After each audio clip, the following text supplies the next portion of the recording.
Hello viewers, ఎండాకాలం వచ్చేసింది. ఇంటికి వచ్చిన చుట్టాలకి ఎప్పుడు రొటీన్గా బిర్యానీ కాకుండా ఒక్కసారి నా స్టైల్లో కొబ్బరిని ప్రిపేర్ చేయండి. చాలా టేస్ట్గా ఉండేది. ఇంకా రెసిపీ కూడా చాలా డిఫరెంట్గా అనిపిస్తుంది. అసలు ఎలా ప్రిపేర్ చేయాలి చూపించేసానండి. ఫస్ట్ అయితే మనం కొబ్బరి ఉంటుంది కదా, కొబ్బరిని చిన్న చిన్న ముక్కలుగా కట్ చేసుకొని ఎసరికి ఎంత అయితే వాటర్ పడతాయో అంత వాటర్ వేసుకొని మిక్సీ చేసుకొని పక్కన పెట్టేసుకోవాలి. ఒకటి గుర్తుంచుకోండి, పాలు చిక్కగా ఉంటేనే రెసిపీ మంచిగా వచ్చింది. ఇంకా తర్వాత పల్పు ఉంటుంది కదా, ఆ పల్పుని ఆరబెట్టేసుకొని దాంట్లోని కర్రీస్లోకి వేసుకోవచ్చు. చాలా బాగుండిద్ది. ఇంకా ప్యాన్లో ఆయిల్ వేసుకొని అందులోనే బగారా మసాలాలు వేసుకొని ఉల్లిపాయ పచ్చిమిర్చి వేసుకొని వేగిన తర్వాత అందులో ఉప్పు యాడ్ చేసుకోవాలి.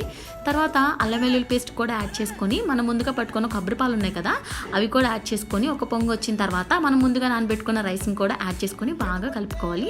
తర్వాత మూత పెట్టి ఒక 30 minutes లో ఫ్లేమ్లో ఉడికించుకొని తీస్తే వేడి వేడి కొబ్బరన్నం అయితే రెడీ అయిపోయిద్ది.